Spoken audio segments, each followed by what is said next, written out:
Hello and welcome to Beauty and the Biz, where we talk about the business and marketing side of plastic surgery. I'm your host, Catherine Maley, author of Your Aesthetic Practice, What Your Patients Are Saying, as well as consultant to plastic surgeons to get them more patients and profits. Now, I have a very special guest today. It's Dr. Paul Parker of Parker Center for Plastic Surgery, located in Paramus, New Jersey.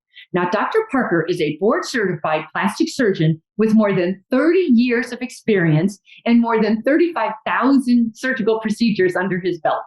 Now, he did a full 5-year residency in general surgery and a 2-year residency in plastic surgery at NYU Medical Center, then 6 months of plastic surgery training in Manhattan Eye, Ear, and Throat Hospital, as well as a fellowship in microsurgery at New York University's Medical Center's Institute of Reconstructive Plastic Surgery, with a heavy emphasis on innovative methods of breast reconstruction.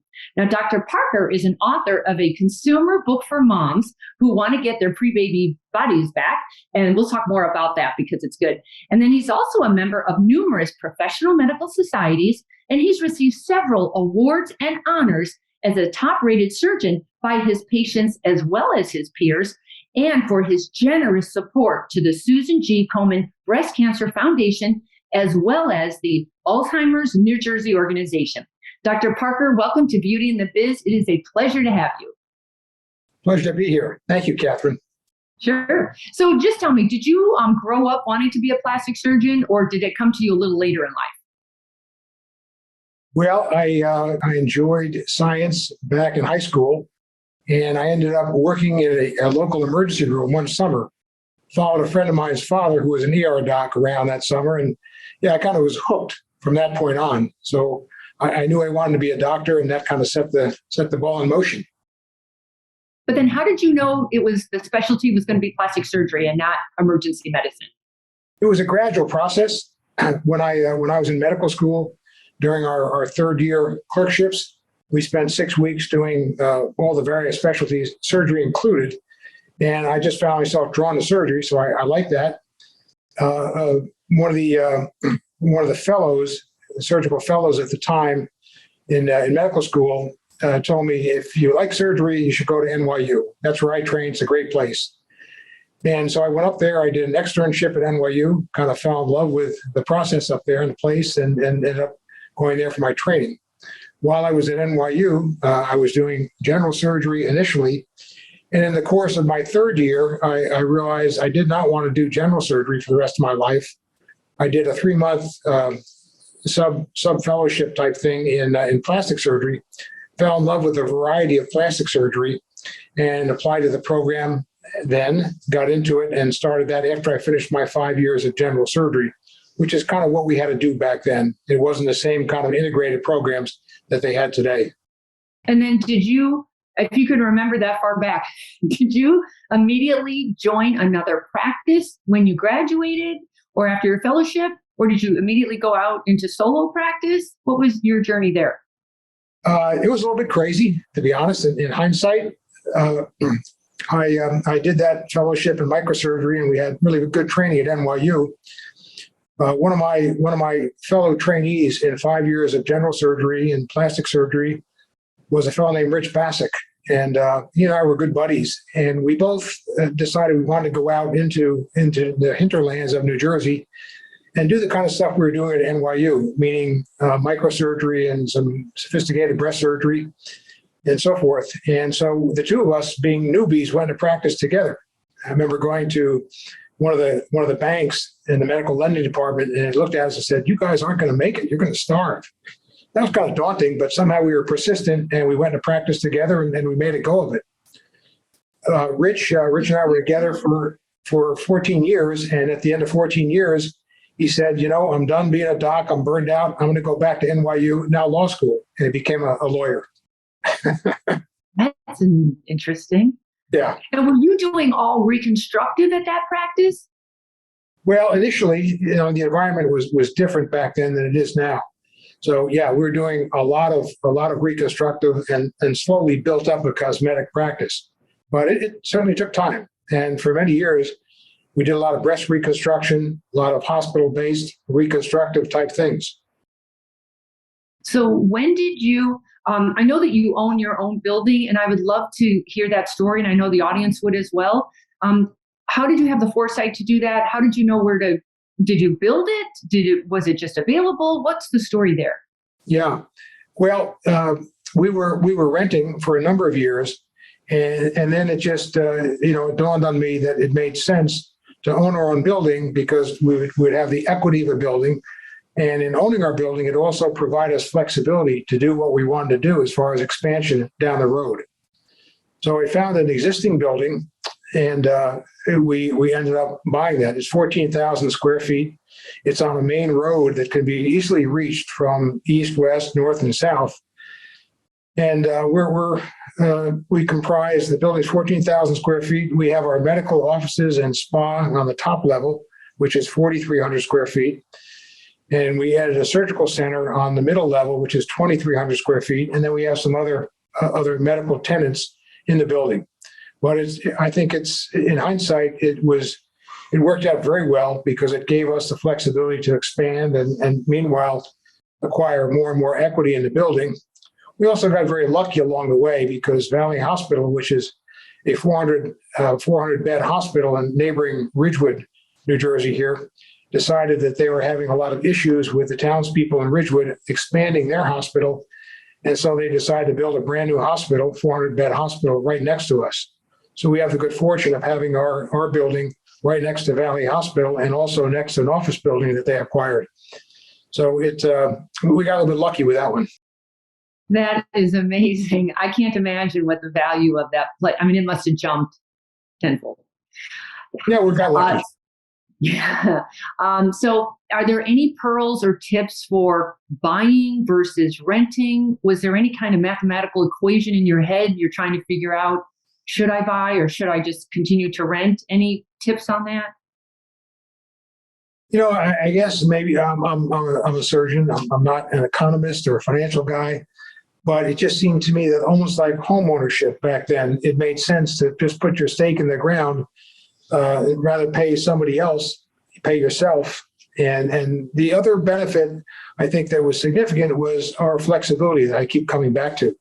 So I think that combination of acquiring equity over time in your space, knowing I'd be in this for a long time, and the flexibility were very helpful. And then the location thing that realtors talk about all the time, we got a little bit lucky with that one. It's a great location. It's so much traffic going by there. Really good. Well, that we knew about the hospital was the lucky part of the location. Yeah, that was amazing. By the way, when you were building your surgery center, you were probably doing insurance, so you needed like serious accreditation. Any tips on that for building out your own? Are you glad you did? Was it a pain in the neck? Well, it was a pain in the neck. Angela was the one that really shouldered the burden with getting all the credentialing. It still does. It's a lot of dotting I's, crossing T's, and she's worked with some very good consultants along the way that have been helpful to us. So she sheltered me with that, with that burden. But I think it was the right thing to do because at every step of the way, we've been well credentialed, and that's never been an issue for us with insurance companies, with patients. So I think it's the right thing to do, as much of a headache as it was. Now, are you still doing insurance cases, or what did you end up doing with insurance versus cosmetic? Yeah, at this point, there's very little insurance. We have a running battle here in the practice because they kind of want me to stop doing insurance. I still, though, enjoy Mohs closures and that kind of thing. That just it goes back to my roots, I guess, being a reconstructive surgeon early on. I would say if I were to handicap it, we'd probably do 98% cosmetic and 2% insurance at this point. Thing simple like Mohs closures and things like that. Any breast reconstructive or no? No, I found in our practice that in doing breast reconstruction, oftentimes the cases would start a little bit late. Sometimes the breast surgeon would run over, and then I'd have to start my case late and call the office and say, "Oh, by the way, I'm going to be an hour and a half late." And along the way, the women in the office said, "Wait a minute now, are you going to keep annoying patients, or are you going to dedicate yourself to trying to build a cosmetic surgery practice you keep talking about?"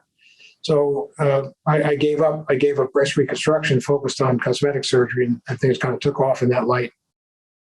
I really think just watching doctors try to toggle between the two is very difficult, and you just never gain momentum because you're not focused. So I do think in today's world, it's just too competitive to dabble. There are too many competitors who do cosmetic 24/7, like they eat, drink, and sleep it, and it's just difficult to do both. So I think that's probably the right move for you. For me, I would agree with what you're saying. I think for me, that was what I found. Now you are heavy now, also in non-surgical. You have a very nice med spa. When did that happen? Like, when did you see the writing on that wall where non-surgical's catching up, or how did that all unfold? Well, we've had a med spa for some time, doing neuromodulators and peels, facials.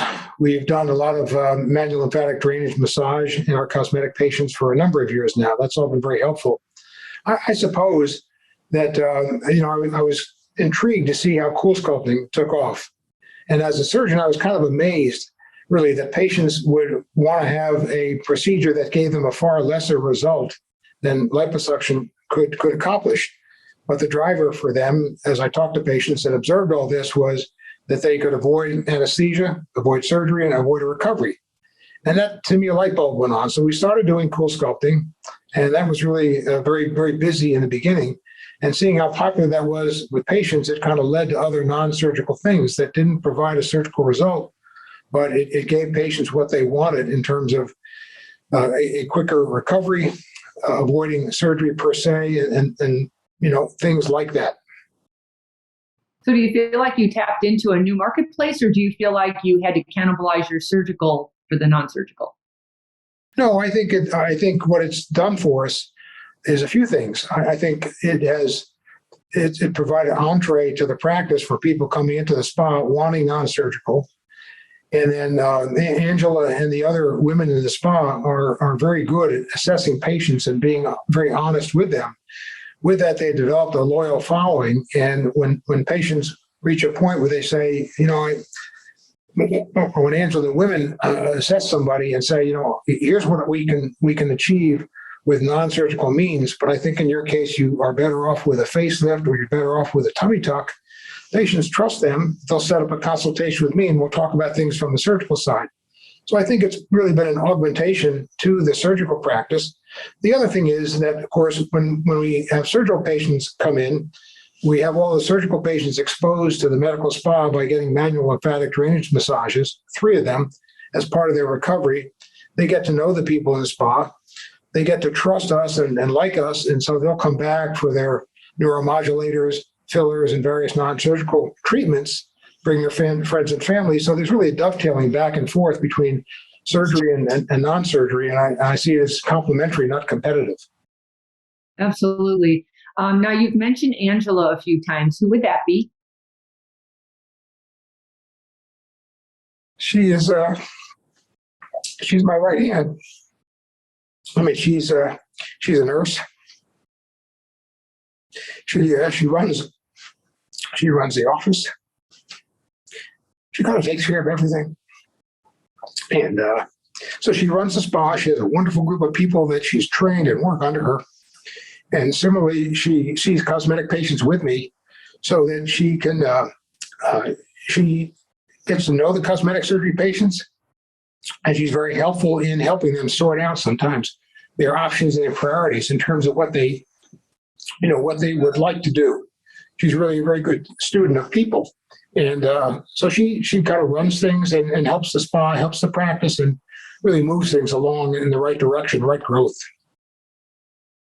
That, what I found in some of the most successful practices, they have that right-hand person who is very good at organizational skills, processes, structure, HR, and you have that with Angela, and I just think that's irreplaceable.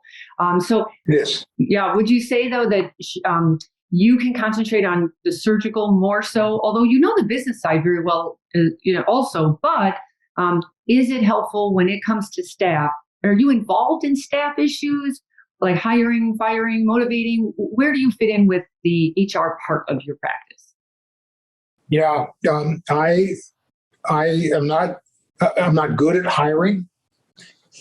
Don't like firing.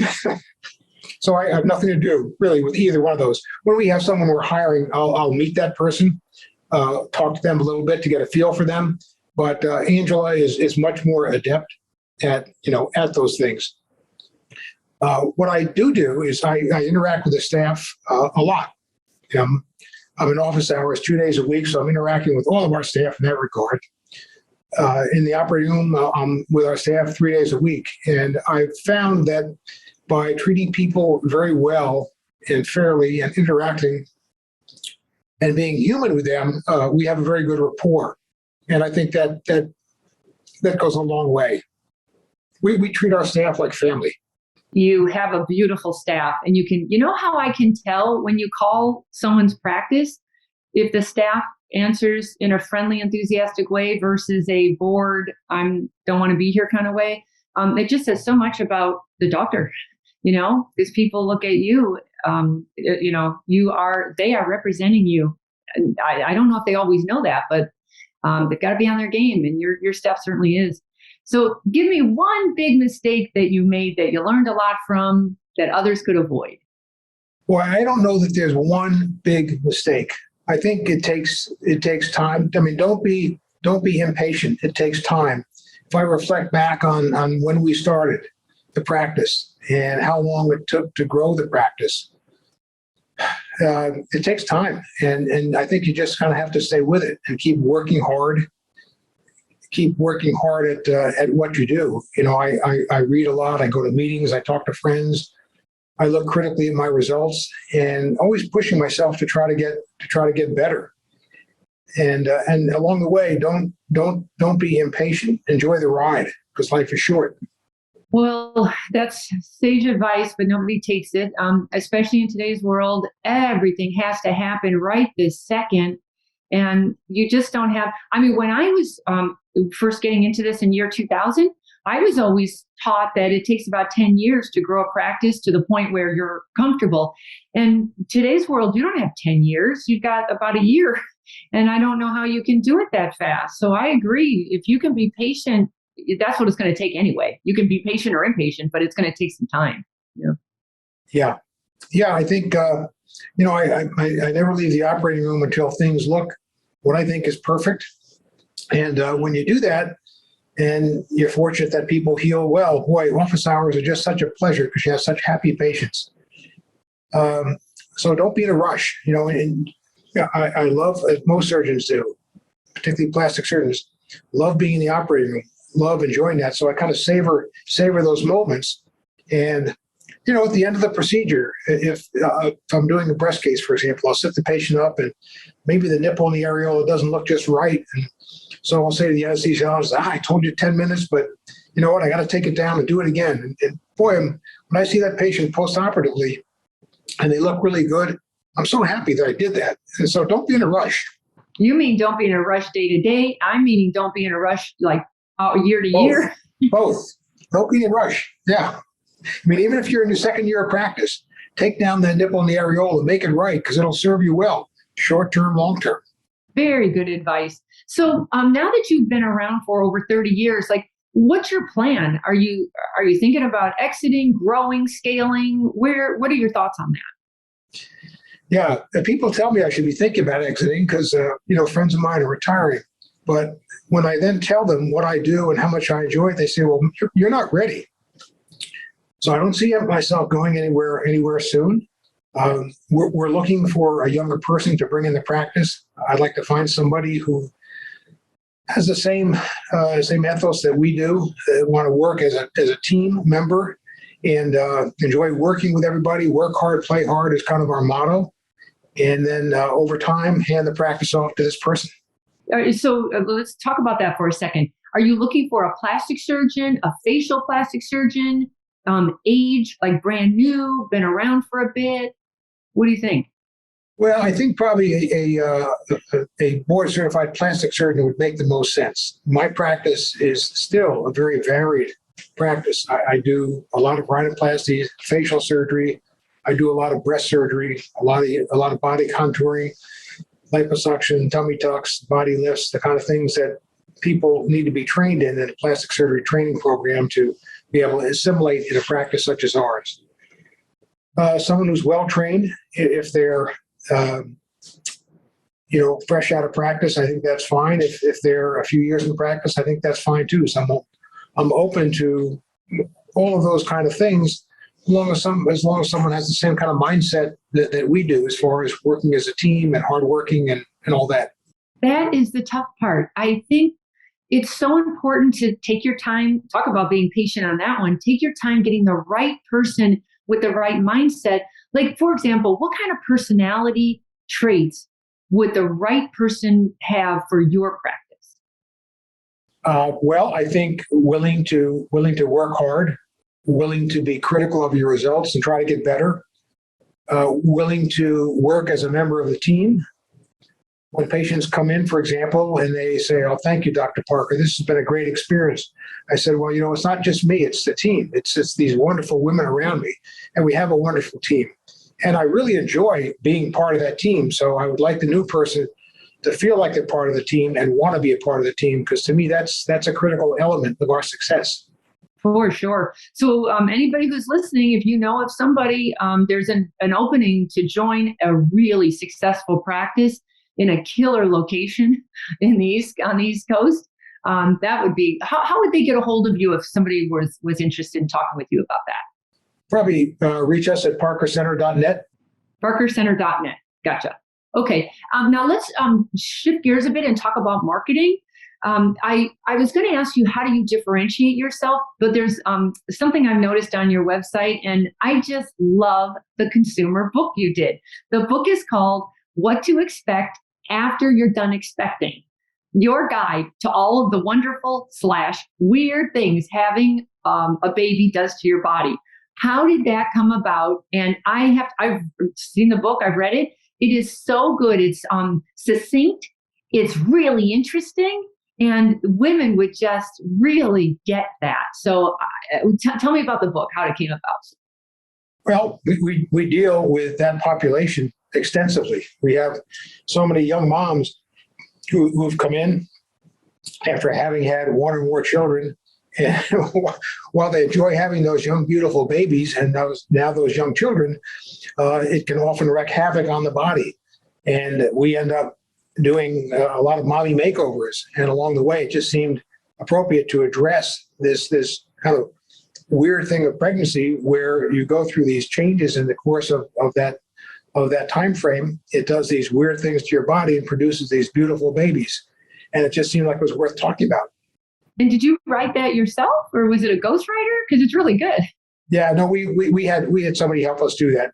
Had a lot of ideas from the women and the people here in the practice, and me as well. But then we had someone put it all together. And what kind of feedback are you getting from it? We've gotten great feedback. Yeah, I wish more people read it, because it is kind of a fun, interesting book that deals with those issues, I think, very nicely.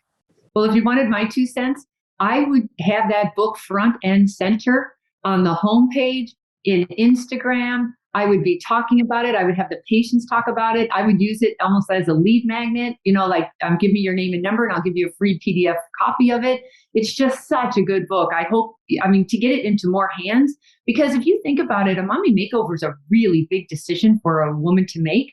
Sure. It's not, that's not an easy one. There's a lot of downtime, tough recovery. And who's she going to go to? The person who wrote the book on it? Probably, So anyway, that's my 2 cents there. So many good ideas. Here's yet another one. So there's something else you do, and you already mentioned it. One big deal for a cosmetic patient is downtime. Price is always a big deal, but downtime's also the second runner up.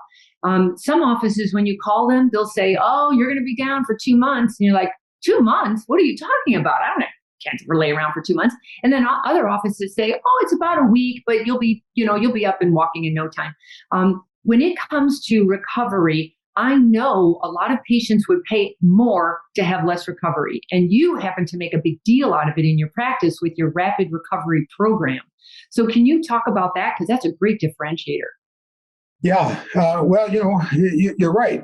Patients want to come in, have a procedure, and get back to things as quickly as possible. Sometimes their lifestyle just doesn't allow them to have surgery, and therefore the advent of these non-surgical things in our medical spa. But when we talk to them in consultation about surgery, it's nice to be able to offer them trying to get back to daily activities as quickly as possible. And with that in mind, a number of years ago, we put together this rapid recovery program. There's medications that we would give them before, during, and after surgery, 3 manual lymphatic drainage massages, those kinds of things that really help speed recovery along the way. And as time goes on, we're always on the lookout to take things to the next level. Over the past year or so, I started adding tranexamic acid to my local anesthesia, my tumescent solution. Our anesthesiologist will sometimes give it in appropriate cases, and it's made a big difference in terms of reducing swelling and bruising. Additionally, we're starting to use ultrasound-guided tap blocks for abdominoplasties to try to help that reduce the pain even more. So I think being able to quicken a patient's recovery is really a very helpful adjunct to having a busy cosmetic practice. Oh, for sure. In several practices I've been to, instead, like, you make it part of your package, it's just part of your surgical package. In other practices, they will literally give the patient a list of people in the area who do lymphatic massage, let's say, and they'll charge them $3,000 to $5,000 to do that. And it's so inconvenient for the patient. It's more money that they probably weren't expecting. Hopefully somebody mentioned that ahead of time, but that for you to keep it all under one roof and show that you care about that patient before, during, and after the surgery, that's how you've grown a successful practice. You've really watched that patient journey. So congratulations. Yeah, thank you. Yeah, intuitively, it just makes sense to do that, to just kind of help guide them through that whole process and take ownership of it. Something else you do that's very different. You have a complimentary consultation, and normally I would recommend not doing that. However, you also have your pricing on your website, and you're not cheap. you're above average pricing. And I thought that was actually kind of brilliant, because you've got the complimentary consult, but they also know darn well you're not Kmart or Walmart or whatever it's called. So has that worked well for you? Because I'm kind of liking that idea. Yeah, I think it has. I know people argue back and forth about charging a consultation fee. We just we opted not to do that, and I think for us it's worked out. We see a lot of patients, but when patients call up to make their appointments, our staff is pretty good at screening who is realistic about coming in and not wasting our time, not just kicking the tires. And so I think it's been productive. We have a high booking rate and establish a good rapport with patients kind of from the get-go. So for us, it's worked. Well, you also have your reputation and credibility and experience backing that up. So I think that all goes together. Somebody like you can get away with that, whereas other practices, they can't. I would have a different recommendation for them, but it's working beautifully for you. So, I would just keep doing it. Now, I know your patient demographics are all over the place because you like rhino, but you also like facial rejuvenation. So what marketing channels are working best for you to cater to very different target markets? Well, I think we work closely with our website people and search engine optimization. We have a team that works with social media as well, trying to get the word out and keep our patients abreast of what's going on. We've just recently started using your KISS program to try to keep patients coming back and love us even more. We're always on the lookout for new ideas, and you've been very helpful to us as far as providing good marketing ideas, energizing the staff. I think you've helped our staff to understand marketing better and be able to answer questions and serve patients better. So always being on the lookout for trying to take things to the next level and do it better. And you've been very helpful to us in that regard. Thank you for that. Regarding social media, how involved are you in it, and how much of your time is it taking? Let's say weekly, how much time are you putting into it, or is the staff pretty well covering that? Yeah, the young guys seem to do it pretty well. I'm embarrassed to tell you how little time I spend with it. So our staff really does it, and they kind of keep me informed, take some pictures along the way. But yeah, not my area of expertise. Because you're the star of the show. And I just want them to be the roving reporter. I always say just walk around and catch them walking down the hall, ask them a question, drop in on a consult, and just like record him as a day in the life of a plastic surgeon. Because the consumer patient is so interested in that. Like, who are you? What do you do all day? Like, what would I expect if I visited? So I hope to see more of you on Instagram. All right. Well, I think that's very good advice and something we should probably do. And I'll pass it along to Olivia and the people at, Honcho, the social media, because I hear what you're saying. It makes a lot of sense. Yeah. Well, I'll tell you how I know you're a really great practice. One thing I always do is I check out practices reviews, and you have 376 reviews, and you're rated 4.9. Now, as a perfectionist, you probably want that to be a 5. I will tell you, it is so disingenuous to be, you can't have a perfect score when you have 376 reviews. So for you to have 4.9, I just think that's so honest. It looks good. It would be fishy otherwise to consumers, I believe. So how did you get 376 reviews? That's pretty remarkable. Yeah, well, the staff takes ownership of it, and we have one gal in our practice, Melanie, who is just a very wonderful, warm people person, and she's not afraid to ask patients for reviews. That, and I think it's reflective of our team as well, that patients will tell us time and again, they see the camaraderie among our team and how everyone works together and makes the experience for them very special. So it's not me that deserves the 4.9. It's our staff, because I'm the surgeon, but I'm supported by this wonderful team of women that support the patients, and the patients recognize that. But you're also the leader and the visionary, and you have a personality that you want to support. I can't say that about all surgeons and all practices, but just the friendly camaraderie in your practice is priceless. I wouldn't take that for granted. Somehow it's magical for you. Others have never achieved it, or it's a strain to get there. So whatever you're doing, please keep doing it, because it's certainly working for you. Yeah. Well, you talk to people who hate going to work every day, right? And that's terrible. So I always thought if I was in a position where I could change that, that I would try to do that. And I love going to work every day with this team of people I have. They love going to work. So to me, it's kind of the perfect environment. It's a fun place to go to. And maybe that's why I want to keep doing it, for as long as I can think about now. Right. So we're going to wrap it up soon. So speaking of that, I know, I want you to tell us something that we don't know about you. And the one thing I know is you like to golf. I think you're a really good golfer. But what else don't we know about you? 8 grandchildren and 2 on the way. Holy cow. Oh, wow. Okay, that's a lot. Do they all live nearby? We pretty much.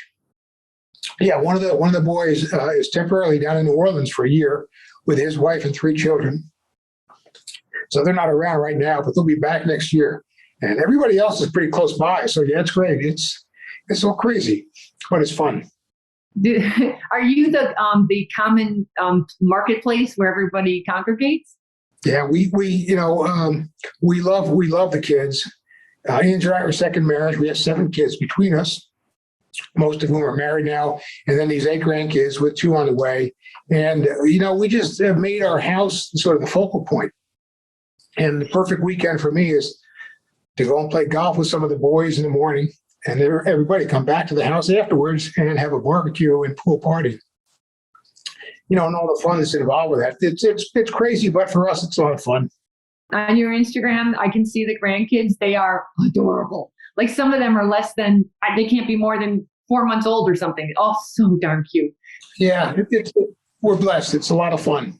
It's great. But there's something else you do. You also have another hobby, and that's photography. I did not know that until recently. What are you taking pictures of?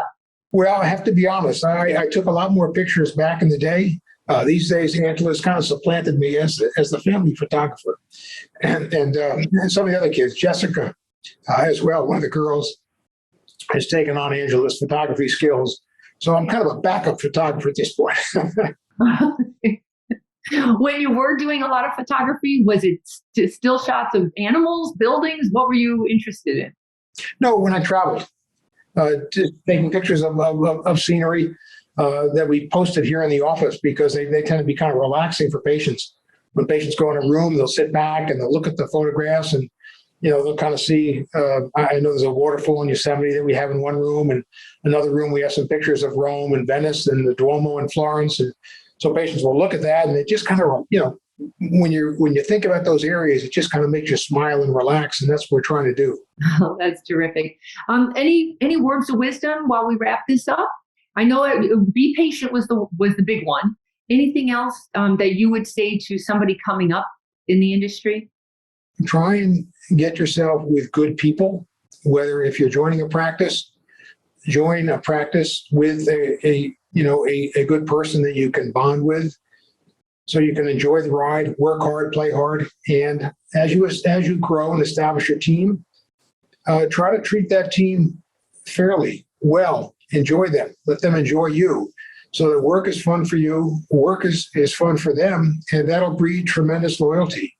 It'll make your life more enjoyable, but it'll make their life more enjoyable. And I do believe it'll make your practice more successful because those things are pretty evident to patients. So true. What great advice. Thank you so much, Dr. Parker. I really appreciate your time. And for those who want to not miss any more episodes, go to Beauty in the Biz so you can subscribe and you can give us a review if you'd like. And then if you've got any more questions for Dr. Parker, or if you're interested in joining his practice or you know somebody who is, please reach out to him. His website is parkercenter.net. Okay? Or you could always leave me a message on my website at catherinemaley.com, or you can certainly DM me at Catherine Maley MBA. And with that, we will wrap this up. Thank you so much, and we'll talk again soon.